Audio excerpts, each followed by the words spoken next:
Well, hello.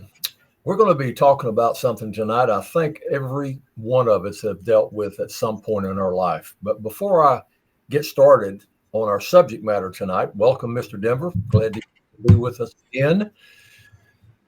All right, glad to be here, man. Share some truths and some helps that will help families become better. That's always the goal.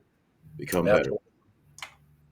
Well, that's why we're doing it. And our main purpose for being here on this channel is one reason: to head off the war that's coming, the storm that will come if you don't parent this kid when they're toddlers.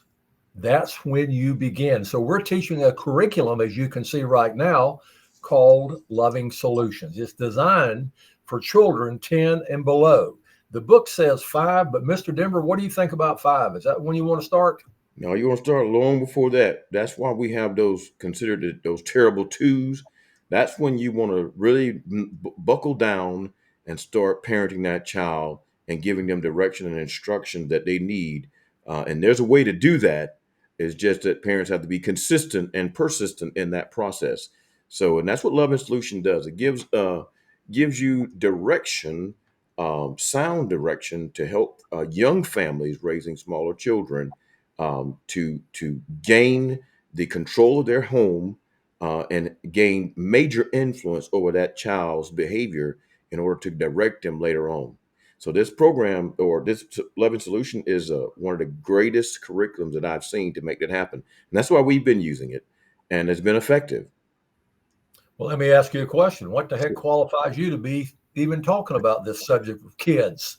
Well, I first of all, I have 9 children of my own, and we have used some of many of the tenets of this book in raising our children. As I was reading through it, a lot of things we have done to curb the negative behaviors from our children, and we started really early, really from the cradle.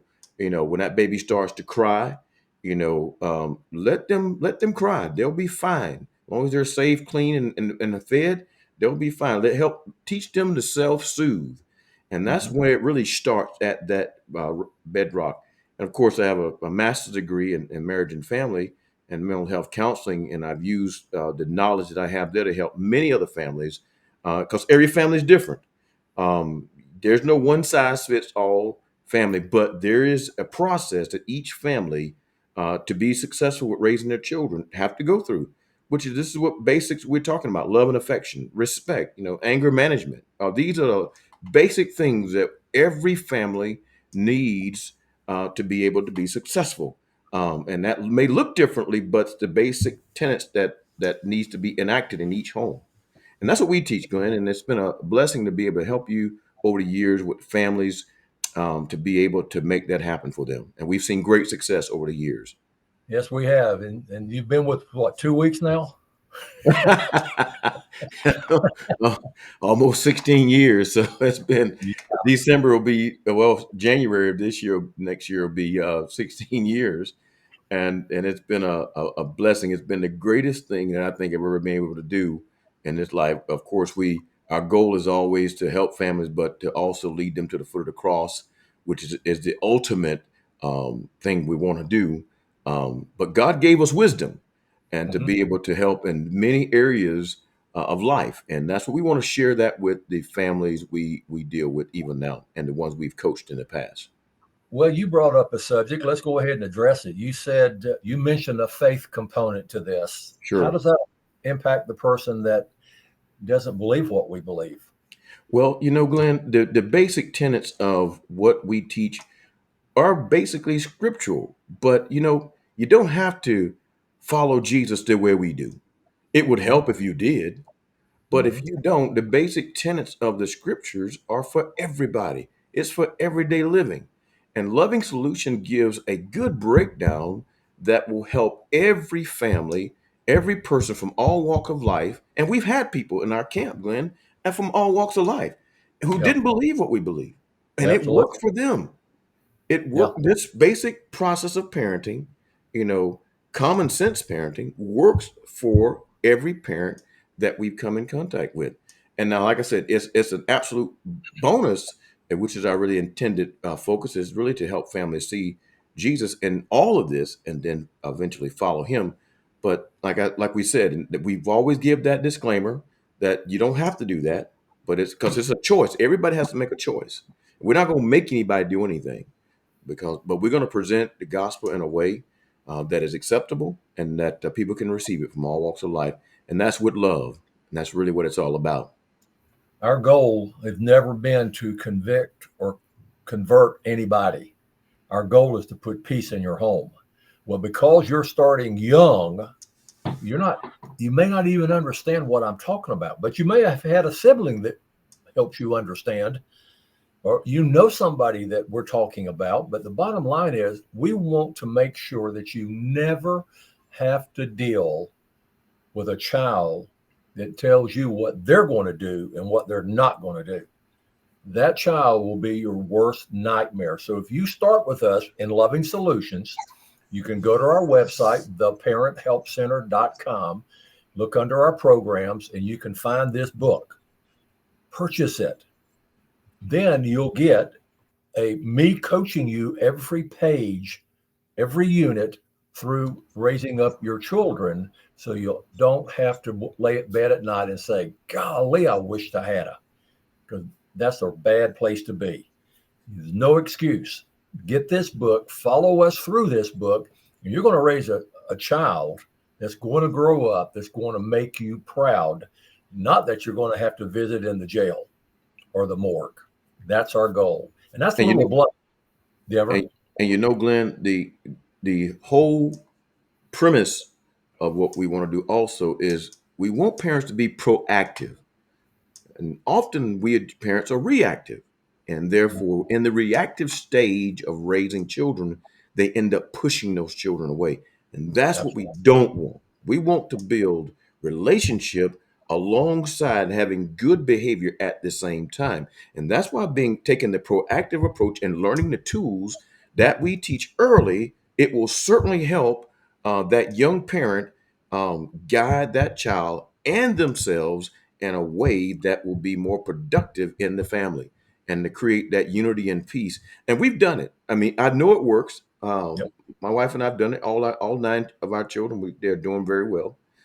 We've done it, and we're enjoying being parents, and that's what we yep, want every parent that sees this channel. We want you to be enjoy being a parent, because some of you absolutely, all I know is not enjoying it. We've seen many parents who are not enjoying being parents right now. They want to get rid of their children and have somebody else raise them, but that is not a good thing.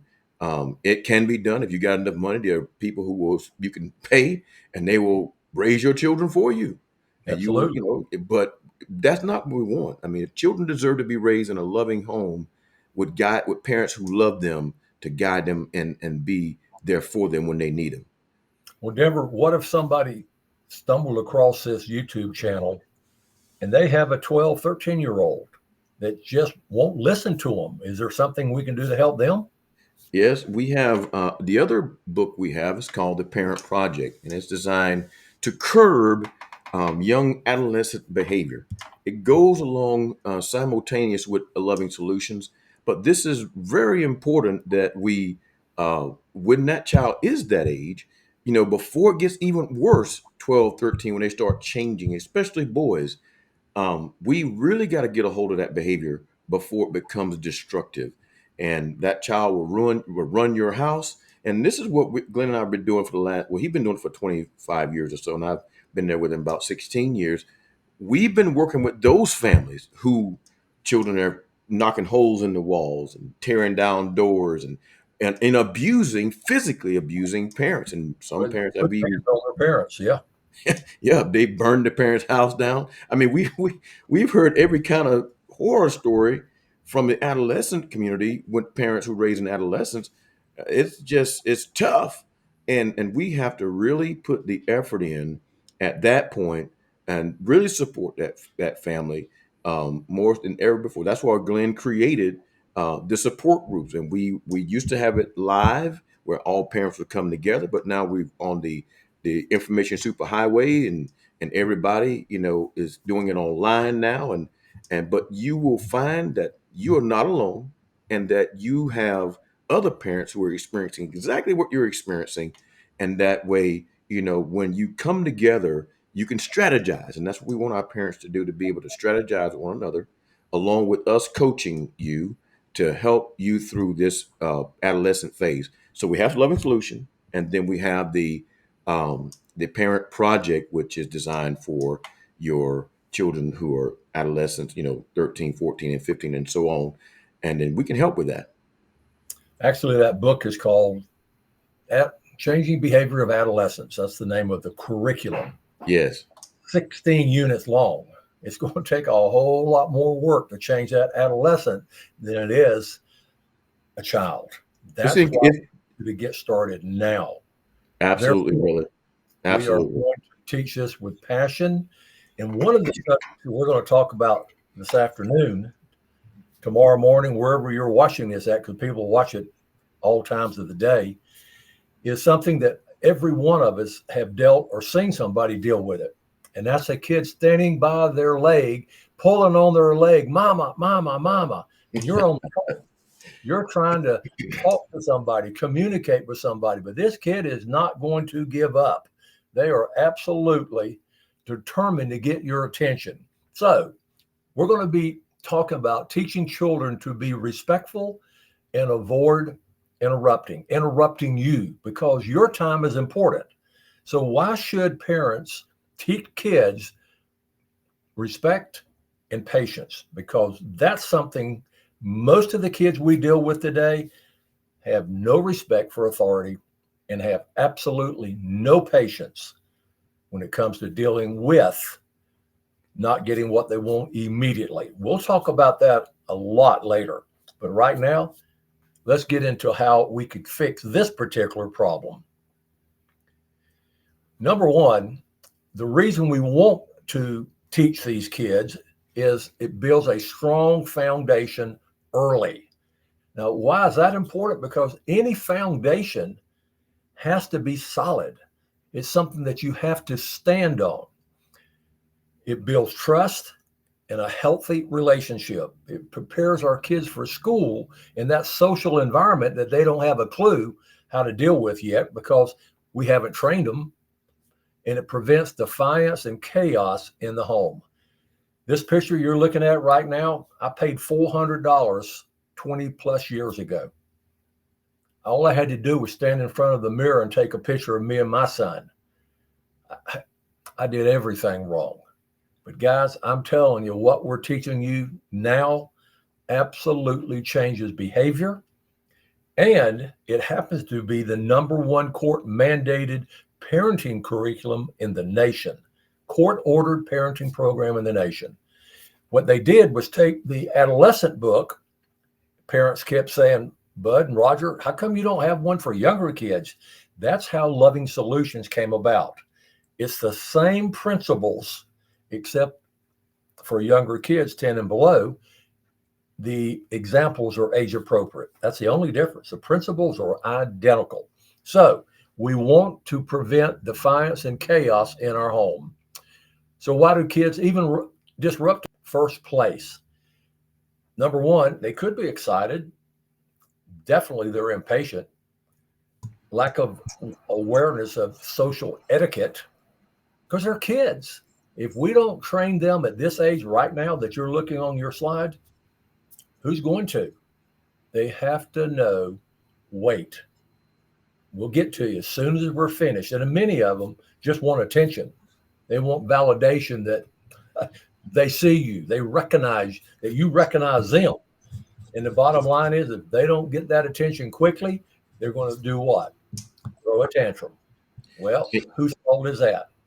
How do you know, Glenn, one of the greatest ways to curb that is to make them wait. Stop them, especially in that 4 or 5 or 3, 4, 5 year age range, to make them wait. Do not let them interrupt you when you're doing something. You got to teach that child that the world does not revolve around them. And so therefore you stop them. When they come in to interrupt you while you're on the phone, you tell them, stop, wait, go have a seat someplace. And Mhm. that way, now you're creating those boundaries of respect, because that's what respect is. Respect is giving that child what is acceptable behavior from them towards you, which is you are the authoritative figure in your home. So you have to tell that child, stop, go sit down and wait. And then after you're done, make them wait some more. It's not going to hurt them to wait, because we got to keep that anxiety down, and the patient and help them develop the patience and self-soothing. And this is why my wife and I even we did it from the cradle. Once our children, when the cradle were bathed properly, they were safe and they were fed and they cried, we let them cry.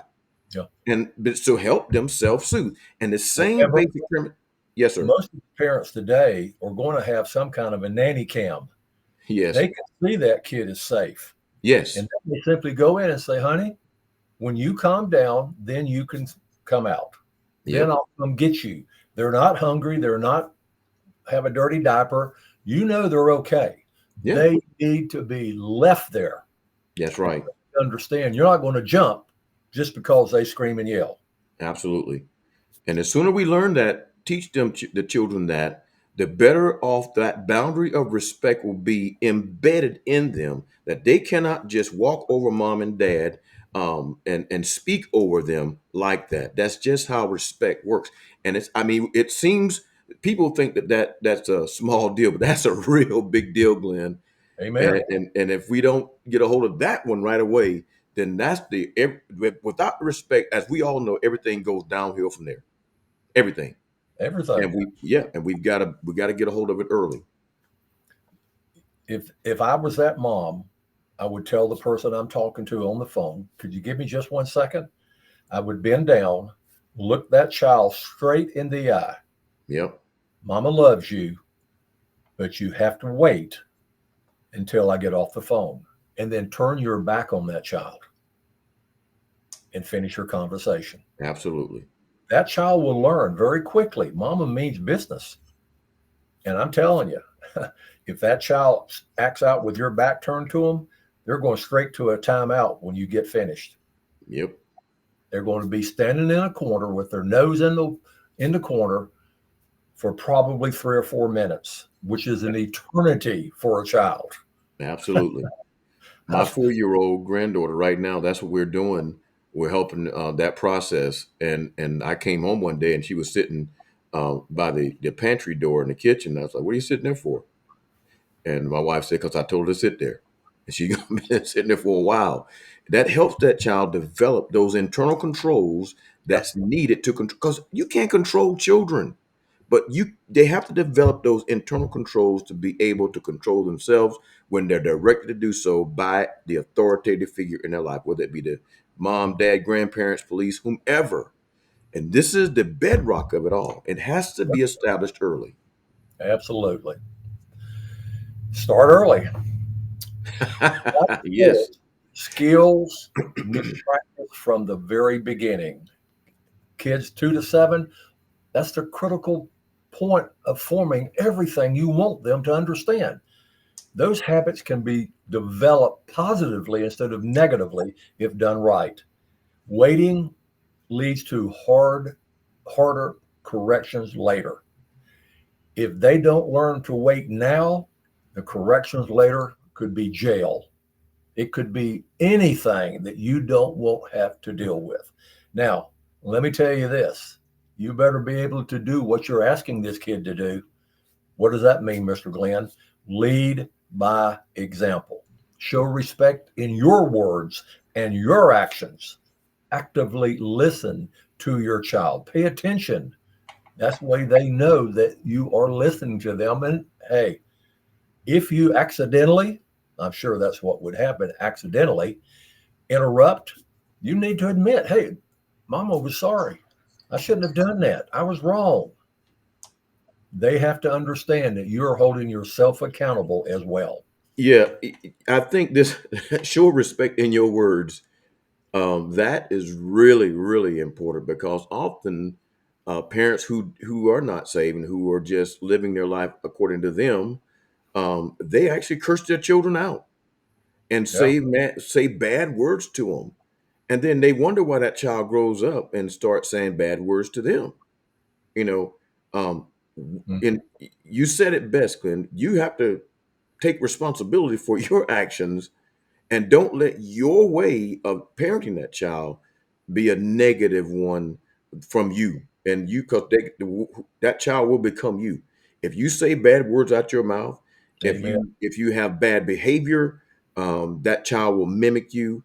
To the nth degree. You've got to really get a hold of yourself and pay attention to what you're saying and what you're doing, so that you don't, by accident or on purpose, um, lead that child down the wrong path. That's why the heading is leading by example. You have to do that with your words and your action. It's absolutely critical. And because we had a dad once, Glenn, I don't know if you remember this, but we had a dad ask, what do I do to keep my child from, drinking my alcohol, because he Okay. had alcohol in the house. I And remember. yeah, and Yeah. we asked him, "Well, Dad, do you drink alcohol?" He said, "Yes, but I'm an adult. I can do what I want to do." Yes, you can do exactly what you want to do. But the Mhm. scripture says, if you sow to the wind, you will reap the whirlwind. So whatever example you're putting out there, that's exactly what that child's going to live by, with your words and your actions. So if you smoke, they'll probably smoke too.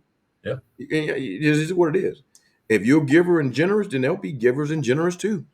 That's what we stressed in our home. That's why I try to be as generous with people, with my words and my actions and my substance and things.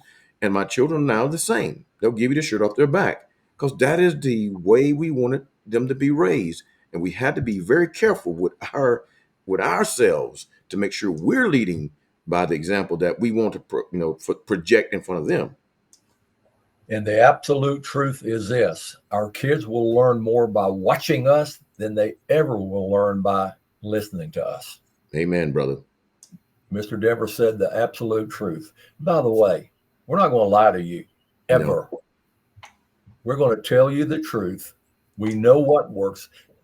I want you to listen and please apply the principles we're teaching. And by the way, we're going to get into the subject of how words hurt our kids. Oh And that's man. a whole subject that is scary, but that's another subject. Teach patience. How do you do that? Teach by a weight signal, such as raise your hand. I do this all the time, like a umpire. Yeah, Time time out. out. Don't time out.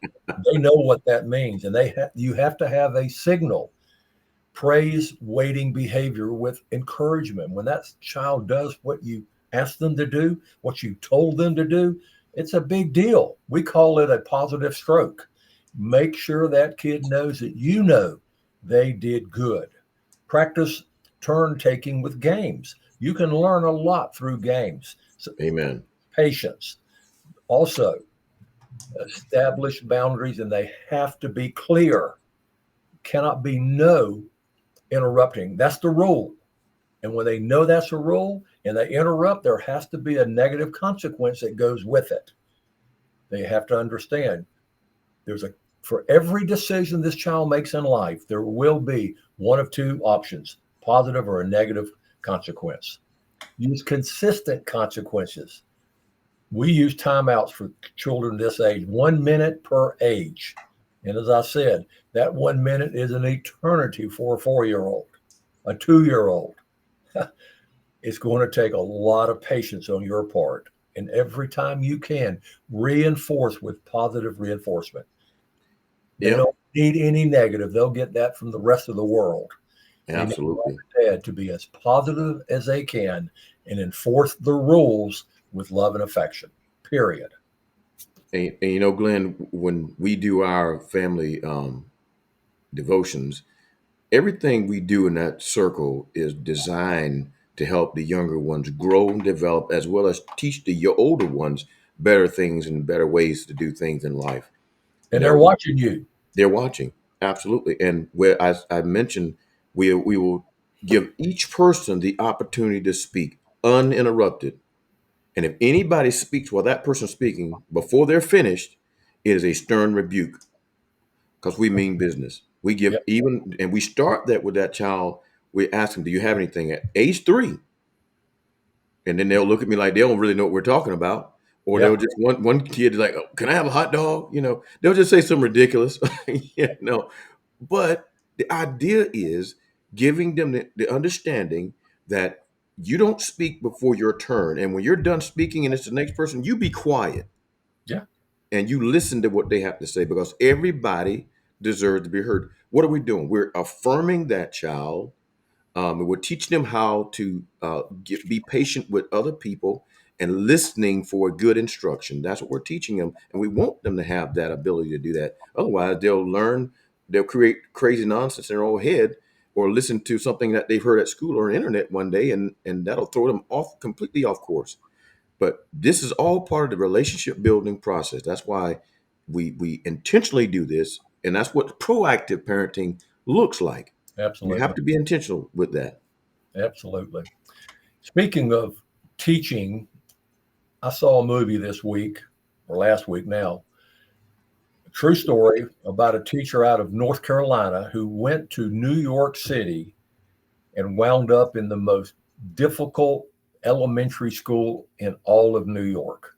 I mean, bad kids, and how he was able to turn that environment around that nobody thought he could to become one of the best when it came to the year end test. They scored better than anybody else, his class. The principal kept saying, these kids can't learn. They don't want to learn. Well, the teacher didn't listen to them. It's a great book. It's called The Ron Clark Story, true story. I mean, how can anybody from North Carolina succeed in New York? Geez, man. Yeah, but he did. It's a great story, and it all has to do with those kids knew that he loved them unconditionally. And they were some messed up kids, and their parents were messed up. But he still became one of the best grade wise of any class in all of New York. Ron Clark story. I think you'll love it. So, role playing scenarios, practice makes perfect, always has, always will. Act out respectful conversations. Role play with your kids. Help them see what you're talking about. Simulate interruptions and correct them. You interrupt them. Was that right? Should I have done that, honey? No, Daddy, that's not what you're supposed to do. That's the way you play the game. Reward successful practice sessions like, hey, if we do this right, we're going to go get some ice cream. Every kid likes ice cream. And if they don't do it right, guess what? They don't get ice cream. You Amen. do not reward bad choices, period. Consistency is the goal line. Enforce the rules daily, not just occasionally. Team up with other caregivers for unity. Celebrate progress to motivate your kids. You can have fun teaching kids. It doesn't have to be all work. Make it fun, and they will learn much faster if they're laughing and playing at the same time. I promise you. Build a respectful future. That's the whole goal of what we're talking about tonight. Tomorrow, in the morning, wherever you are. Early coaching prevents future struggles. I promise you, it'll be worth it. Respect and patience lead to strong families. Start today with goal line guardians. That's what you are. You are guarding that goal line, which is your home, which is your life, which is your kids. And you see this mama here? She's a happy mama because all of those kids respect her and honor her as they should because she trained up those adolescents. That's what they are. The bottom line is you can do it too, and we want you to do it. So that's all I got for the day, Mr. Denver. Yeah, building the future. A lot of times people look at things just as today. Oh, I can't do that to my child. Oh, I won't do that to my child. But you have to do it today to get the results tomorrow. Mhm. And this is why the consistency is so important. You got to start. There's always a beginning. The event never happens at the beginning. It is a process that leads up to that. When a parent does not intentionally parent this child and be proactive in the process, it sets off a chain of events that will lead to a deadly ending. And now we have seen this in some of the school shootings and some of the mass hysteria that the young men have done to these communities around America. We've seen it. And then we go back, the police and FBI go back into those homes and look at that child's room, and they look, that child's been doing all kind of crazy stuff online, involved in different things, and that parent is completely clueless. Yeah. And we don't want that. We don't want our parents to be clueless. You need to be involved. That's why it's called parenting. It's a verb. You have to parent that child. There is no rights for them. You have the right to parent them, to make sure they be successful and respectful and law-abiding citizens. That is your job. And this is what we want to come alongside you, parents, and help you do that. We're not going to be forceful, but we really want to save our nation. I'm a military veteran. Glenn is also a military veteran. We want to make sure our country stays strong, and a country is only as strong as its weakest family. And we Yeah. need you guys to do the job, and we will help you any way we can. We will even come visit you wherever you may be to help Amen. you out with that process. And we have done it in the past, and we'll continue to do that because we love America and we love our families in America. Yes. One of these days, we're going to post a recording that we just did with a family the husband was a Jacksonville police officer for 37 years. He married his sweetheart. High school sweetheart. This lady, her only goal was to be a good mama. And she'd been married for 27 years when she said, I can't live this way anymore. I want out. And they came to us for help. And she said, quote, if this had not worked, I would be divorced. Well, they've been married 47 years now. It does work, guys. I promise you. I am not wasting my time. Mr. Denver's not wasting his time. We're here to help you. So we'll see you next time. Have a good one. Take care.